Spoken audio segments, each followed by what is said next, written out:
So we're going to talk about those questions that Bettina and Katie asked in the fat section. So we're going to go through the carbohydrates pretty quickly. We're going to try to spend the most time sort of on the fats.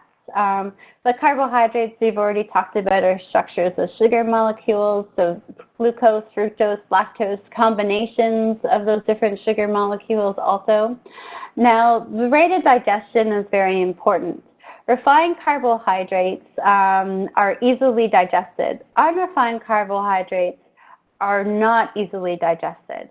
So the quicker the rate of digestion of the carbohydrate, the quicker the rate that your blood sugar level is going to go up. And the more pounding you have going on your insulin door, your insulin receptor by that insulin to drive that sugar into the cell. So we typically prefer that you eat carbohydrates that are digested much slower. Then that way you don't have that rush of insulin trying to get that sugar into the cell because it's not spiking your blood sugar levels. They used to call them simple and complex carbohydrates, but some of you might notice they've now changed the terminology to refined and unrefined.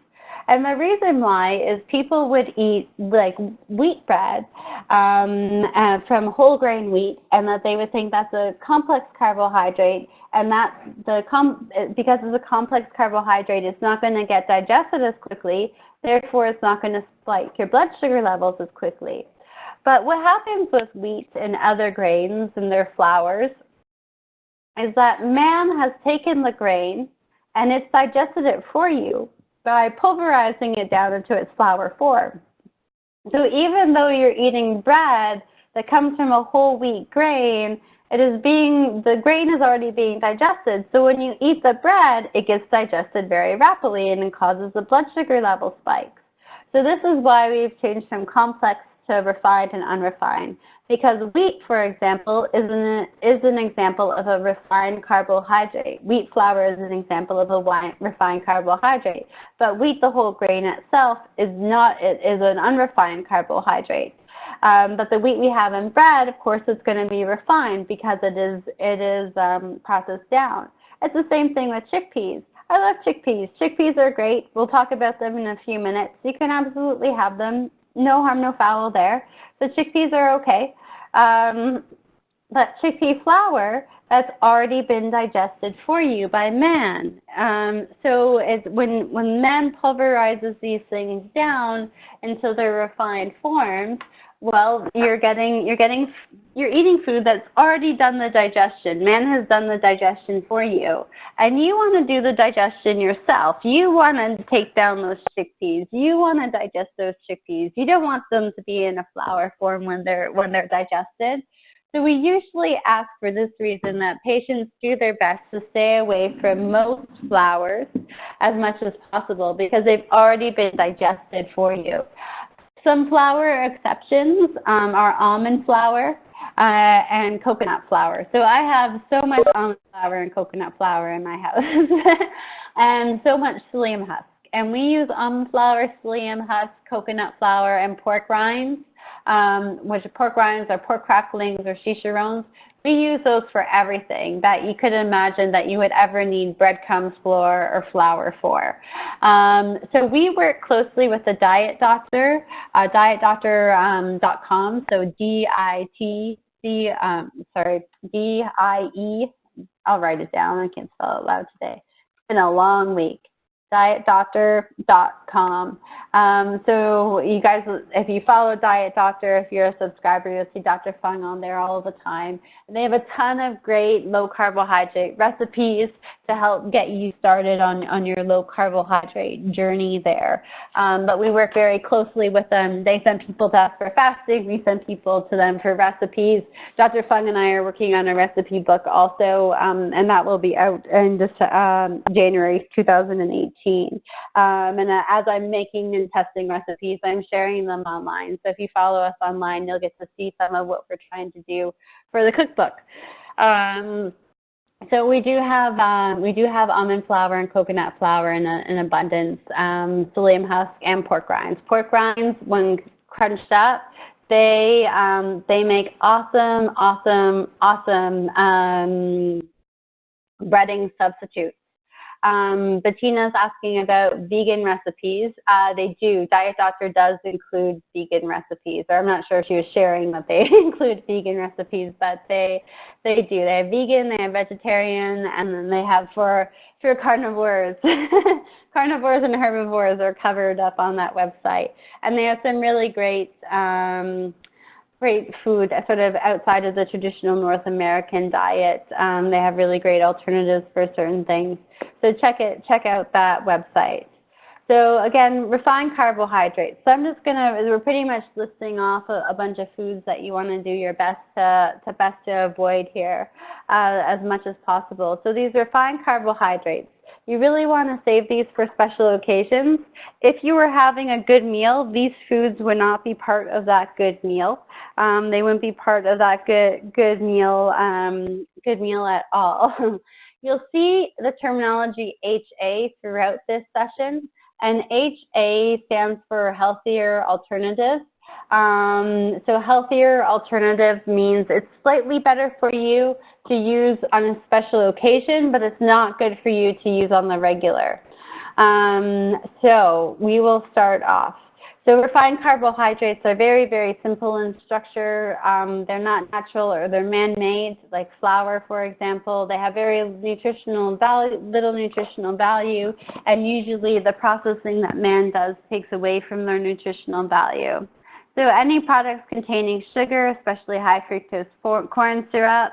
Healthier alternatives for sugar would be raw organic honey, pure coconut palm sugar, pure maple syrup. Now, when we do have our coconut pancake feast on Saturdays, I will take butter and I'll melt down like half a cup of butter and I'll put in a teaspoon of maple syrup. And that's for 2 people. That's about 3 grams of sugar per person. It's not too bad. My husband definitely consumes more of it than I do, but he consumes a lot more than I do because he's a foot and a half taller than me. So even for me, I'm getting like 1 gram of sugar from that pure maple syrup. So I make maple flavored butter. So for special occasions, once a week, that is something that we would do. Any products containing artificial sweeteners, I don't think that I have to convince any of you that things like aspartame and Splenda have negative side effects for our health. When it comes to natural sweeteners like stevia, we still know that they cause our bodies to secrete insulin.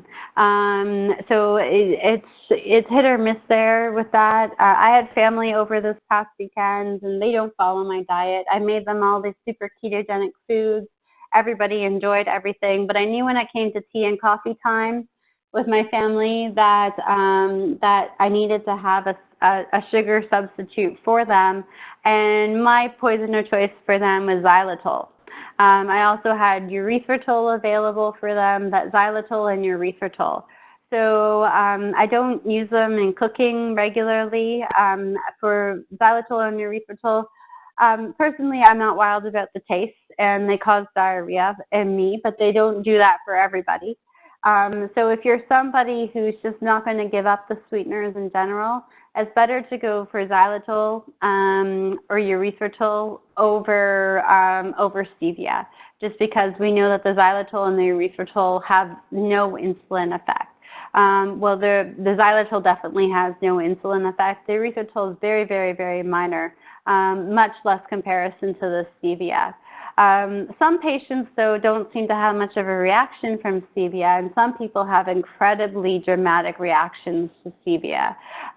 So we just ask that you cut it out and maybe try the erythritol or the xylitol instead. But it would be best if you could just sort of cut it out altogether. Sweetened beverages, sodas and diet sodas, fruit juices. Fruit juice are a perfect example of too much of a good thing being a bad thing. Wheat and wheat flour. Wheat in North America is horrendous. Wheat, like in most other parts of the world, is actually pretty okay. We've genetically modified the heck out of it here in North America, guys. So wheat used to be tall and have 16 chromosomes. Now we have this dwarf wheat that's got 64 chromosomes in it. How they can still call it wheat, I don't know, but it's very, very different things. We eat bread, but we eat almond flour and psyllium husk bread. My favorite one is from the Diet Doctor website called the low carb bread. It's literally called the low carb bread. You put sesame seeds on it. You don't have to. I made them for my family this weekend, and I put rosemary in them, and I mixed rosemary into the batter. It cooks beautifully. I'm lactose intolerant in a very negative, very severe way. Even with dairy, that doesn't have that much lactose in it. It doesn't sit well at all with me. So I use that exact same bread recipe I use to make pizza crust. So we do have bread, but it's almond flour and psyllium husk bread. There's great cauliflower bread recipes there too. I recently tried one that a patient had made, and it was fantastic. But the almond flour psyllium husk, I think of all of the 300 low carbohydrate bread recipes I've tried, that one from the Diet Doctor, to me personally, is a hands down favorite. Healthier alternatives, if you're not going to make your own, would be Ezekiel bread, stone mill bread, pumpernickel, and rye bread, but they're still very high in carbohydrates. So try to cut down on them as much as possible. Sherry asked about flaxseed bread, if it's okay. Yeah, check out what else is in the bread, because it wouldn't just be all flaxseed. I made tortillas this weekend, tortilla chips. And I used flax meal, almond flour, and coconut flour, and chia seeds, and they turned out to be absolutely okay. So if you're making the flaxseed bread and all the other ingredients are good, then absolutely. We go through also a lot of flax and chia in our house too, for that very reason. So the flaxseed bread's perfectly okay if you're making it yourself and know what's going into it. Cereals are all crap. Like, they're all garbage, guys. They're so high in carbohydrates. A carbohydrate doesn't have to be sweet. A starchy carbohydrate won't taste sweet. So a lot of these really high fiber cereals are just not very good for you. Steel cut oats. People ask a lot about them. People have a lot of patients who are just oatmeal addicts.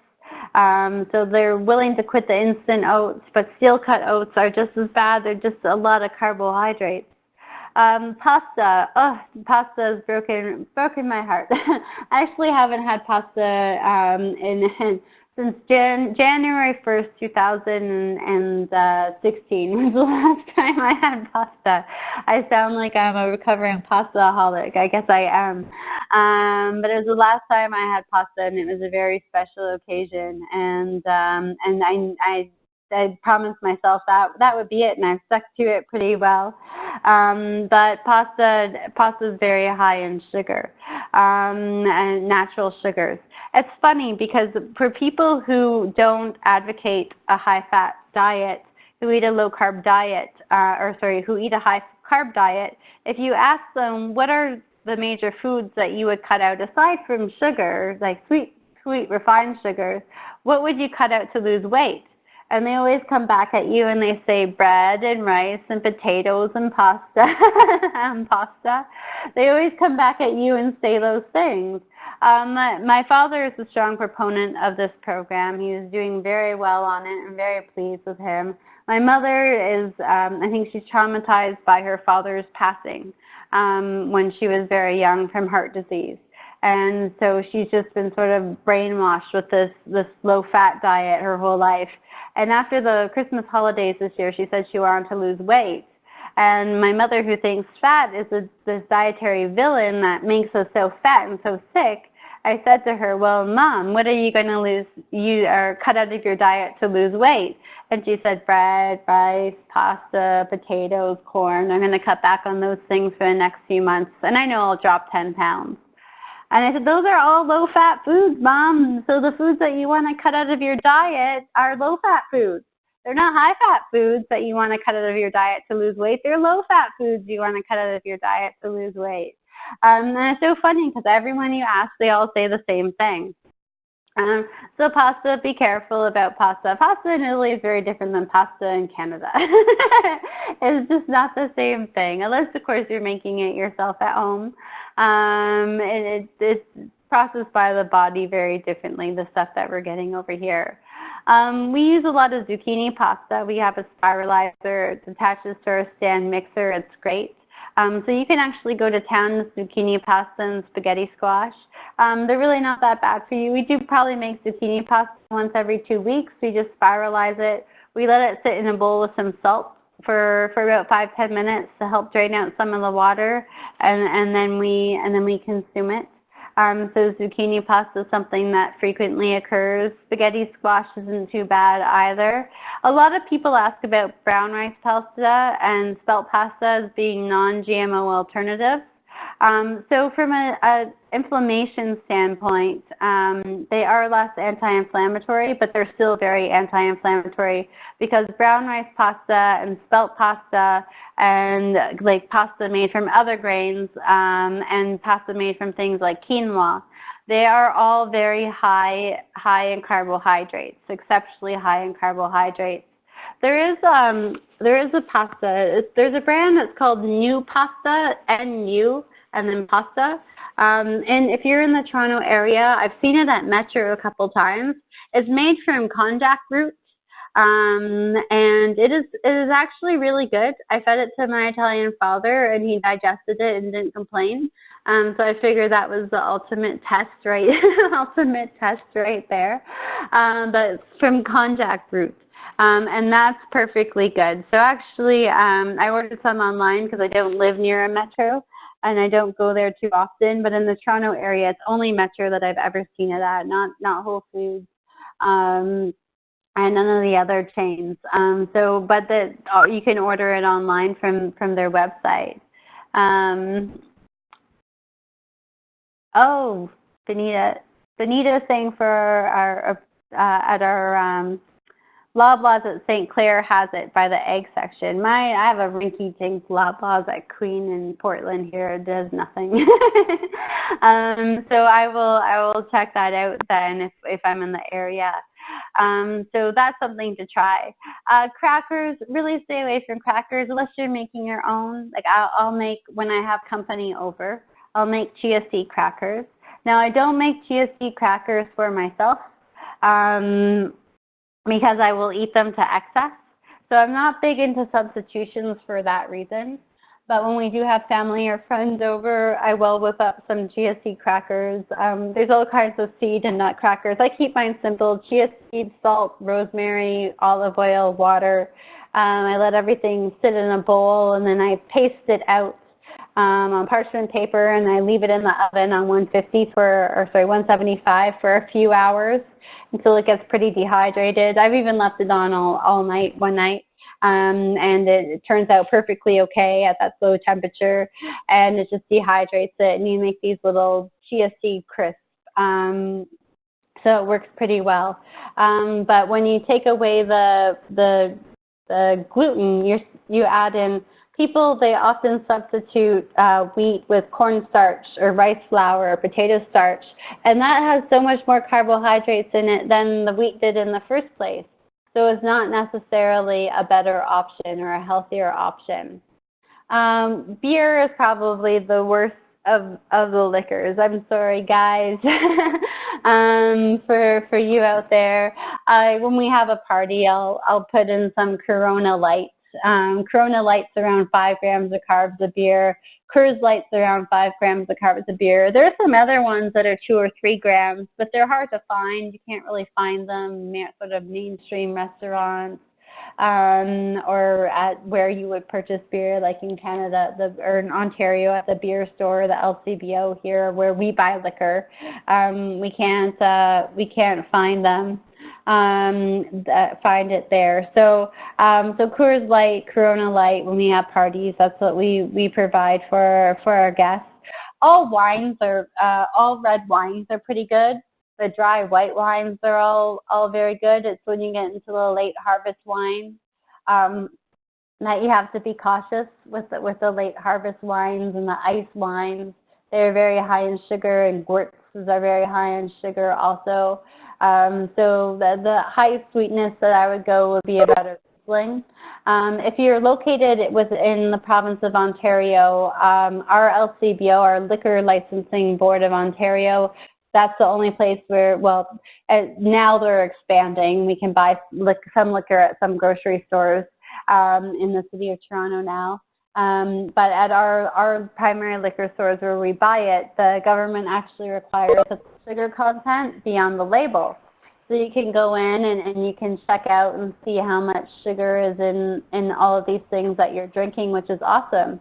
And if you don't have the luxury of being in the province of Ontario, and you're outside of Canada, you can actually go to the LCBO website and look up certain kinds of wine or certain brands of wine, and they will let you know how much sugar is in it.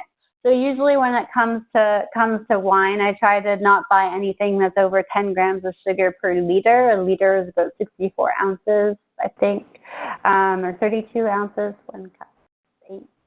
No, it's 32 ounces. So 1 liter is 32 ounces. So I try not to get anything that's over 10 grams of sugar per liter. And there are so many great wines out there that are 2 grams of sugar per liter, 1 gram of sugar per liter, 3 grams of sugar per liter. I mean, you could drink the whole bottle. And again, to alcohol, all of the spirits are okay. All of the spirits are absolutely okay. Just be careful what you're mixing them with. And tonic water is very carbohydrate-y. So it's full of sugar. So if you want to mix it with water, go with seltzer water, go with club soda instead. But stay away from tonic water as much as possible. And just be careful what you're mixing your spirits with. But the spirits themselves are all okay. Polished white rice. With polished white rice, the stuff that cooks really quickly, rice should take a really long time to cook, but the stuff that cooks really quickly, you would, what they do is they take away all the nutrients and they genetically enhance the sugar. And that's why it's so easy to cook, because there's no nutrient barrier and there's just sugar, and sugar and starch cook very quickly. So they're just leaving you with sugar. So try to stay away from all that instant rice nonsense. Corn. Corn is the one vegetable that grows above the ground that is just horrendous. Corn is where we get high fructose corn syrup from. People don't think of this. Last night at dinner, one of my friends said, "Can you have corn tortillas? Because corn are a vegetable." And I said, "High fructose corn syrup." And he sat back and he said, "Ah." You know, he's like, I don't think of corn as sugar. And like, that's where they get the sugar to flavor sodas, and that's where they get the sugar to flavor most candies. So corn is very high in sugar, and so be careful for it. It's very, very, very starchy. Now, to totally contradict myself, if you were going to compare pretzels to Doritos to potato chips, to popcorn is one of the better options out of those three groups. So popcorn is the best of the worst, I must say. It is definitely the best of the worst. But that's when you're just comparing the worst to the worst to the worst in that sense.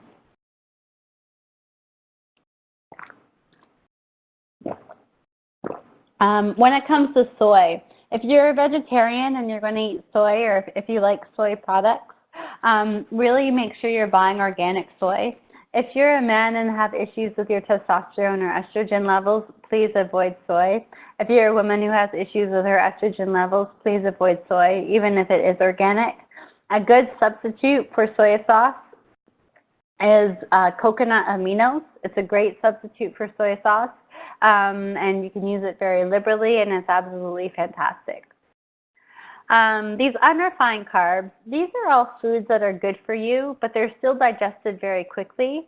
So when you do have them, you would only have a little bit of them. And if you want to be ketogenic, you would eliminate these foods altogether.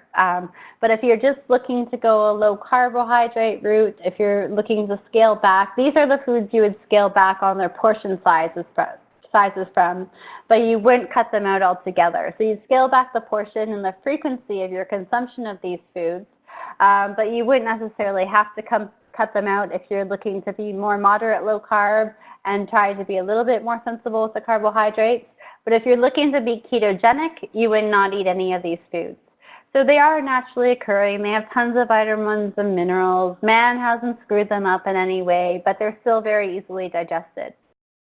So we have the root vegetables, potatoes, yams, beets, turnips, parsnips. They're all pretty carby. Radishes and carrots, though, are okay. Just make sure that you're not snacking on them like they're candy.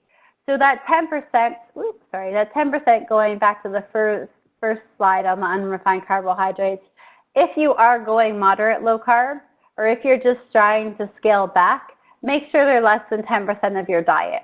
So if you have a plate of food, you don't want these foods to make up more than 10% of that plate of food at that meal time. So that's what the 10% there means. So to go with fruits, then we're going to talk about the rest of the fruits in the next section. But bananas and grapes are two biggies that you want to stay away from. They're really, really, really easily digested, and that's the biggest reason why. To go back to potatoes, sweet potatoes are slightly better, but they're not dramatically better. So if you're looking to be low carb, very low carb, if you're looking to be ketogenic, sweet potatoes are not a better option. No potatoes would be a better option. But if you're looking to be more moderate low carb, sweet potatoes are a healthier alternative to regular potatoes. So if you think of regular potatoes as, if you translate it into a real life scenario, the effect that potatoes have on your body, potatoes are like waking up, being late for work, going outside and seeing that you have 4 flat tires on your car. That's a bad scenario. That's a bad life scenario. So potatoes, the starch in potatoes is a bad body scenario. Now, when you have sweet potato, it's like waking up in the morning, being late for work, and going out to your car and having like 2 flat tires and a leak in a 3rd tire. It's not as bad of a scenario. And you're not going to need to buy 4 new tires, only 2 new tires, and patch up the 3rd. So you're saving a lot of money, but it's still a big hassle. So sweet potatoes are somewhat better, but they're not dramatically better. Now, if you're a vegetarian or a vegan and your diet choices are quite limited, a sweet potato is not terrible. It's not the end of the world. But make sure that you're cutting back on your portion size. So you would try to keep it to about 1/3 of a cup once a day max if you were to have sweet potatoes. The other grains, I know quinoa is not a grain, but supermarkets started putting them in the grain aisle, and everybody thinks they're a grain for people who don't know any difference. So rye, barley, buckwheat, basmati rice, black rice, parboiled rice, spelt, all of these other grains, and quinoa. They're all really healthy for you in their whole form, but just be very careful with them. Try to limit them. Even if you're a vegetarian and vegan, try not to go too crazy with them. No more than 1/2 or 1/3 of a cup, a day. If you're a vegetarian and vegan, we're really going to want to focus on more legumes and lentils in the diet. So if you're a vegetarian and vegan, it would be legumes, lentils, sweet potatoes, then the other grains, and quinoa would be sort of the hierarchy for the vegetarians and vegans. So you'd want to go to the legumes first, the lentils second, sweet potatoes third, and then the other whole grains and quinoa. Noodles are all sort of garbagey, but shiitake noodles are great. They're something that you can have as much as you like of. We've already talked a little bit about them. They're another root noodle, but they're really great. Now, I'm not knocking vegetarianism here or veganism. I actually have 1 completely vegetarian day a week. I get the majority of my protein from green vegetables on that day. I will also have some nuts and some seeds on that day, and we'll often have some legumes on that day. So that's how I just make different dishes out of those things to adhere to my vegetarian day. But in North America, we do vegetarianism very poorly. So like I was saying earlier, when we ask people what they wanna cut back on to lose weight, they'll say things like bread and rice and pasta and potatoes and corn. And we know that these foods fatten things up, fatten animals up, fatten humans up, because when we went from grass-fed to grain-fed, when farmers had such a demand for supply in the late 70s, when fast food chains started becoming trendy and a thing and popping up all over the city, and grocery markets, people were popping up everywhere, as cities expanded, they went from letting cattle graze on grass to fattening them up with grains. So I do think it's important, the quality of the foods that you get. When you're eating meat or poultry has full of inflammation, that has full of sugar fat, that's full of visceral fat, like the cut of steak here that's on the left, you're not eating good fat, and you're not eating good cholesterol. And this is actually kind of the dangerous stuff here, because you're just eating inflammation. So you're just absolutely just eating inflammation.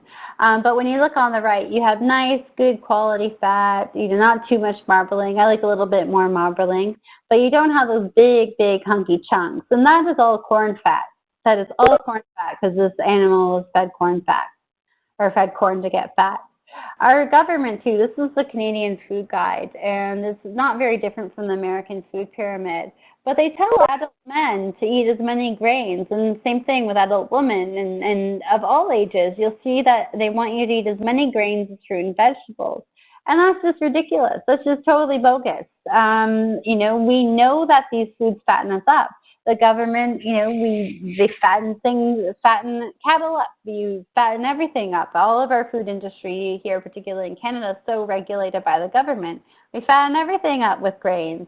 My childhood dog had surgery, lost a bunch of weight. You could see his rib cage, and he was a Sheltie. So he had so much fur, and you could see his rib cage. And the vet said, well, go home, feed him rice, feed him pasta without the sauce, give him some bread, he'll fatten up in no time. We know these low-fat foods make us fat. So foods that we want to eat a lot of. These foods we want to make up 90% of the foods that we put in the body, in our body. If you're trying to go low carb, you want to make sure that 90% of what we eat come from these foods, the fiber and the natural fats. And you're going to add vinegar, and if you can add vinegar to everything, even better. So fiber and natural fats should make up 90% of what you're eating. If you want to be ketogenic, fiber and natural fats should make up almost 100% of what you're eating. So these are the foods that we really want to go to town on. So fiber, again, should make up 90% or more of the foods that we put in our body. So fiber is a cool carbohydrate that can't be completely digested. So we want to eat vegetables that grow above the ground, with the exception of corn, and all the leafy greens that grow in the ground. Legumes and lentils are all right, particularly if you're a vegetarian. That's a fiber source that you can feel free to exploit a little bit. Fruits that have skins. Now, if you want to be keto, you might want to cut out fruit altogether. If you're very diabetic, you might want to cut out fruit for a period of time. The best fruits, again, are avocados and olives. The second best fruits are strawberries, raspberries, and blackberries. The third best fruits are blueberries and cherries. Apples and pears are not all that offensive in small quantities too, and you want to make sure you're consuming their skin. So if I were to have an apple, I try to buy apples that are about the size of my fist, which is quite tiny. It's less than about 1.5 inches in diameter, and even then I would only have half of one at a time. When it comes to fruit, I'll eat berries and some whipped cream. So I'll take the 35% fat cream, I'll whip it up, or I'll have something like creme fraiche. Or someone earlier asked about like coconut cream, which is perfectly okay, or the coconut meat when you blend it all up and it gets creamy. That's absolutely okay. So in the summertime when I'm craving ice cream, I usually whip up my whipped cream. That's my first go-to, or creme fraiche. And I'll put in some, if it's a cream, I'll even blend in some pure cocoa powder to make it like chocolate soft serve ice cream. So I'll mix all of that in together, and I'll have berries with the fat, and I'll add in some nuts and some flax and some chia into that dish as well. And that's my summertime treat. In the fall, around Thanksgiving time, when apples are in season and they're local, I'll usually I buy myself about 5 apples at one specific orchard in my area that I really like. And I'll have half of one a day, sort of around Thanksgiving time as a treat to myself. I did have, until recently, 2 large pear trees in my backyard. I now live downtown, so I don't have that anymore. You know, you just really want to make sure you're keeping the quantity down. I would occasionally put like a quarter of a pear in a salad from time to time when the pears were in season. I gave a lot of them away. But that's for me trying to be ketogenic. So if you're just trying to be low carb, try to not eat more than half a pear or half an apple a day. With the other berries, no more than a cup a day if you're just trying to be low carb and not ketogenic. If you're ketogenic, play around with it, see how it affects your ketones. Having ketones of 0.5 to 1.5 means you're in nutritional ketosis. That means your body's fueling off of dietary fat. Having ketones of 1.5 to 3 usually are an indicator that you're burning body fat. It can also be nutritional ketosis as well. But if you're fasting, and you're having ketones of 2.5, 2.8, 3, 3.5, it's usually a sign that you're burning body fat. Well, it's definitely a sign that you're burning body fat. So if you're trying to be in a ketogenic state, play around with the berries, see how they affect your sugars. All other fruits are so-so. You really need to think of fruit as a dessert.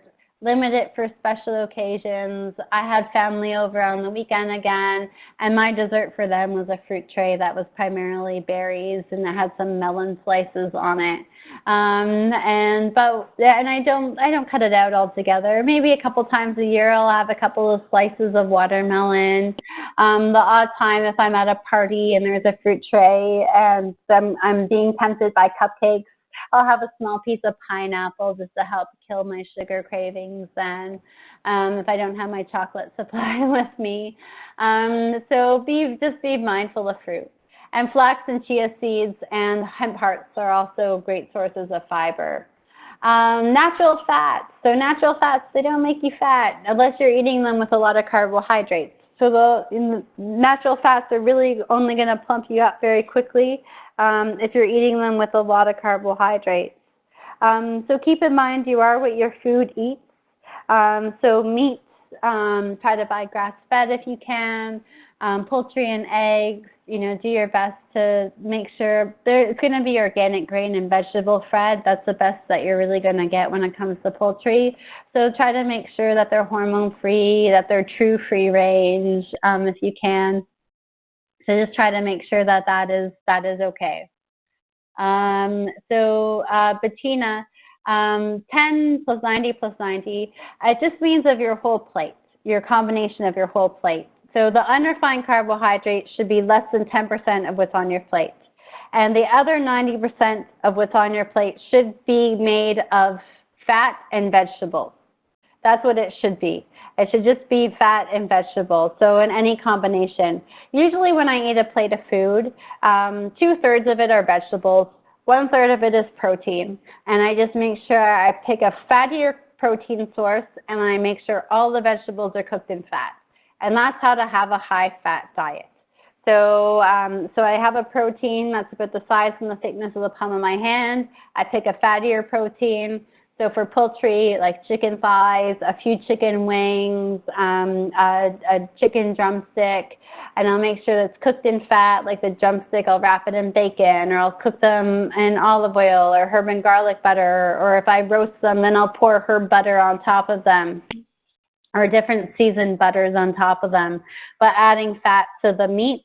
And then I'll have a couple different kinds of vegetables to fill up the rest of the plate. And I just cook them in fat, or I add fat to them. And that is how you have a good high-fat diet. So going back to the foods, Fish and seafood, make sure it's really wild if you can, and you always want to get that stuff as fresh and as wild as possible.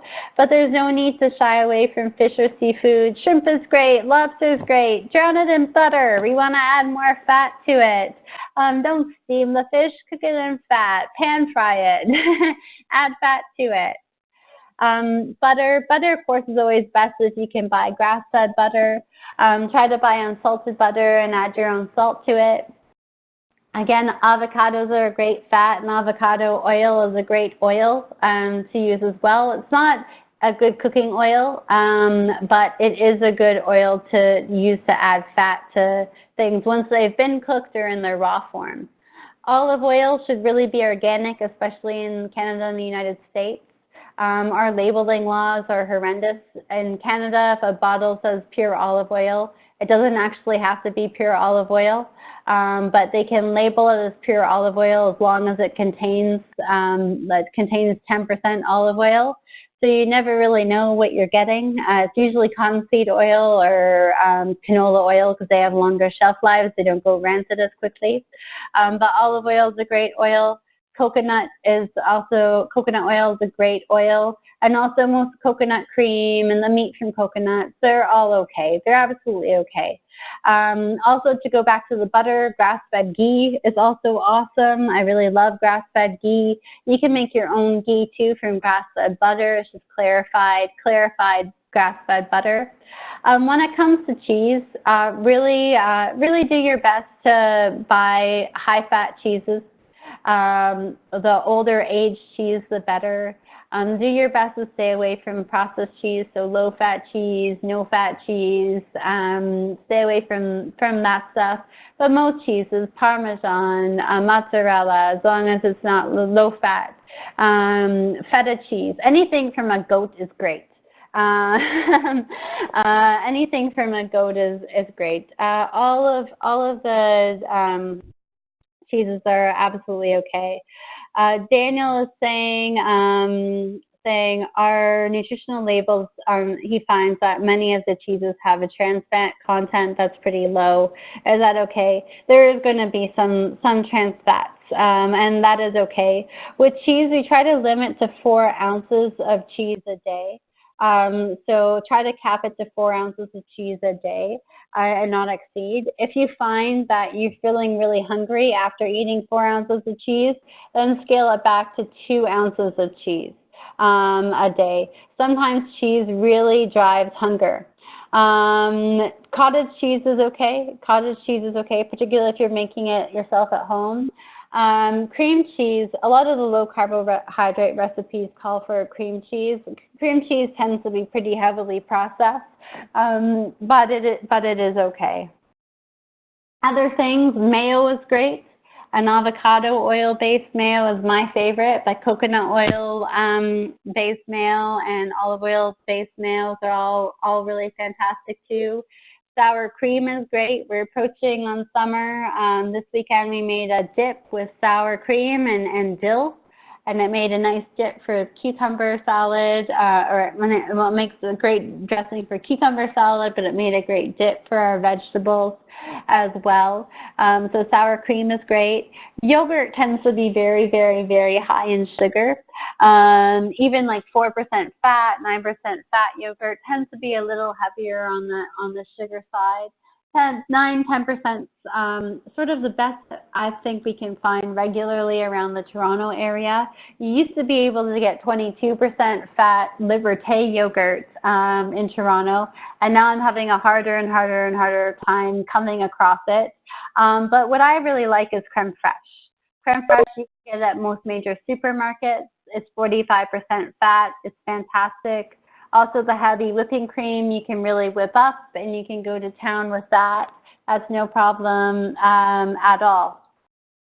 So when it comes to nuts, macadamia nuts are great. Almonds, walnuts, pine nuts, Brazil nuts, and pecans, they're all very good. Cashews and pistachios are definitely the worst of the worst. I'm sorry, guys. I know they're most people's favorites, but cashews and pistachios are the worst of the worst. So if you do like them, then mix them in small quantities into nut mixes. Nut butters are okay too.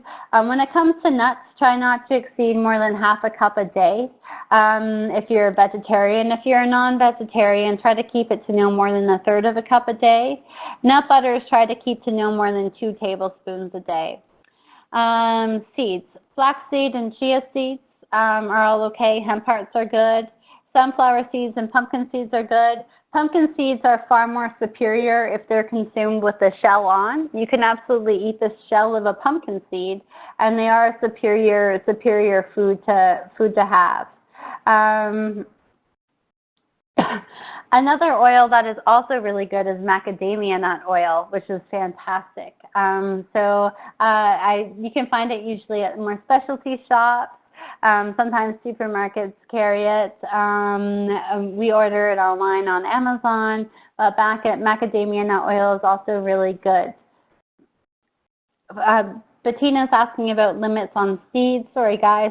No more than about 2 tablespoons of sunflower seeds or pumpkin seeds out of the shell. Pumpkin seeds inside the shell, you can have about half a cup a day. So pumpkin seeds outside of the shell that are shelled, and sunflower seeds about 2 tablespoons, and the pumpkin seeds in the shell. You can go a little bit more wild with. Try to stay away from margarine as much as possible. Also, try to stay away from vegetable oils, nut and seed oils. Someone just asked about sesame seed oil. Sesame seed oil is okay, it's so-so, but it is really heavily processed. Vegetable, nut, and seed oils tend to be very heavily processed. So it includes grapeseed oil, peanut oil, canola oil. They all tend to be pretty heavily processed. So try to watch your intake of those. Macadamia nut oil is the one exception to the nut oils. They are not very heavily processed at all, so you can go to town with them. Try to stay away from the no-fat, the low-fat, and the fat-free cheeses. And again, when you are going to have cheese, try to cap it at 4 ounces a day. And if you find that it stimulates your hunger, now that you're being a little bit more mindful about what you're eating, then try to cut back to 2 ounces a day. Some people find that they have to eliminate it altogether because when they're actually paying attention to these foods, they realize it causes a lot of bloating and hunger cravings. So we try to keep it at 4 ounces a day and see how patients individually respond. Also, try to be leery of prepackaged lunch meats.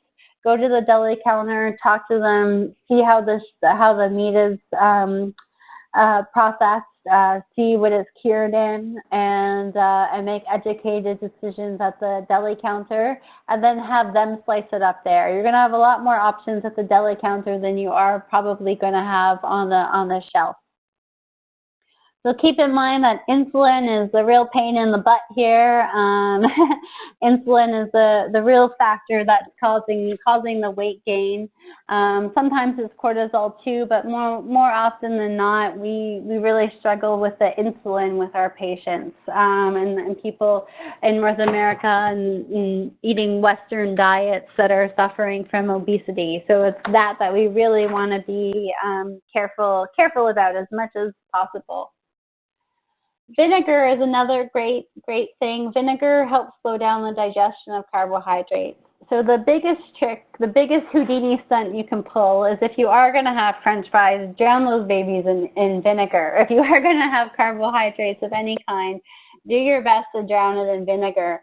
Vinegar really forces the digestion of the carbohydrates to start to run really, really, really slowly. So vinegar is one trick that you can have up your sleeve to help. If you're having a meal that maybe is higher in carbohydrates, pasta for example, and you're not really going to dump vinegar on pasta like you could on potatoes, then have a glass of water with a shot of vinegar in it, like a tablespoon or 2 of vinegar in it, just to help reduce the effect of the pasta on your bloodstream, because that vinegar will slow down the digestion of the carbohydrate once you eat it. Alternatively, you can add the vinegar to broth too, if the idea of putting it in water grosses you out, and you can put it on salads as well. But try to have that vinegar before you have that carbohydrate meal. Also, taking vinegar at nighttime in a glass of water before bed or in a cup of broth before bed can really help reduce your morning blood sugar levels. So all of the vinegars are really great at reducing your blood sugar levels. Raw and filtered organic apple cider vinegar has some other neat health properties that other vinegars don't have, but white vinegar, malt vinegar, red wine vinegar, balsamic vinegar, they're all really going to help reduce your blood sugar levers. So all other vinegars are okay. So whenever you can figure out a way on how to sneak some vinegar into that meal, do your best to, or try to take a little bit of the vinegar in a glass of water before a meal. So when you eat, don't do this. Everybody has different energy requirements. We don't really want you to be forced to count anything. When you are eating meat, try to keep it to the size and the thickness of the palm of your hand. If you're going to be eating eggs or nuts or anything else, cheese at that meal that's more protein, try to scale it back then to about half of the size of the palm of your hand. And that's generally a good rule for people who want to eyeball it. When you do eat, try to make sure that 95% of the food on your plate is covered in fat. Really make sure if 100% of everything on your plate can be covered in fat, that's awesome. That's really, really awesome. You just want to make sure everything is just super covered in fat. So like I said, most of my plates, if you were to look at my plate, you would often see a little piece of protein the size and thickness of the palm of my hand, a much fattier cut of protein at that. So like a chicken thigh, for example, I will have often pan-fried that in some herb and garlic butter and finish it off in the oven. I'll often melt some herb and garlic butter on top of it, just like that, just pour it on top, drizzle it on just like that. And then I'll have a couple of different vegetable sides or a big sort of vegetable medley of roasted vegetables, and then make sure that they're sauteed in oil or they're roasted in good quality oil, and I'll melt butter on top of them. And so I eat a lot of vegetables. I eat a highly plant-based diet for a carnivore. Sometimes I go to town on meat, but that's usually when I'm trying to kill a carbohydrate craving, and it's better to take a little bit too much protein on that instance than it is to go wild and eat pizza. But otherwise, I do eat a highly plant-based diet, but it's still very high in fat. So keep in mind the importance of the fat. Keep in mind, too, that avocados are just freaking awesome. Avocados are definitely a superior food because they are high in fiber and they're high in fat. Also, keep in mind, avocados are very high in potassium. So there are some patients out there who have to follow a potassium-restricted diet. So this diet would not, eating avocados would not be ideal for someone on a potassium-restricted diet. So you would want to scale back on those in the diet. But always make sure if you are going to eat a little bit of carbs, eat them with lots of fiber, eat them with some fat, and make sure there's lots of vinegar on everything. And try to really keep your foods interesting with the herbs and spices. Try not to make things boring all of the time. Like I said, make a base broth. Make the most boring broth on the planet, but change it up with these different herbs and spices. Cinnamon, we know, is awesome for blood sugar levels. Cayenne pepper is great for circulation. Turmeric's awesome for inflammation. Ginger is great for just about everything under the sun. Garlic, too. All of these herbs and spices, utilize them to change up the flavor of things, including the broth especially. And if you're at a party and you're going to be grazing, try to stick to meat and vegetables. A little bit of fruit would be better than any of the sweets. Nuts and nut mixes, but be cautious of the nuts that you are eating. Try to pick through and not eat those cashews. And again, the best of the worst is popcorn. So popcorn is definitely the best of the worst, guys. Just keep in mind that everything that's good for you is bad for you in excess. So you could drink too much water in a day. If I were to drink 90 liters of water today, I probably would end up in the hospital. Everything that's good for you is bad for you in excess. So avoid extremes. Really try to have a variety in your diet. Utilize those herbs and spices to shake things up and to change things up.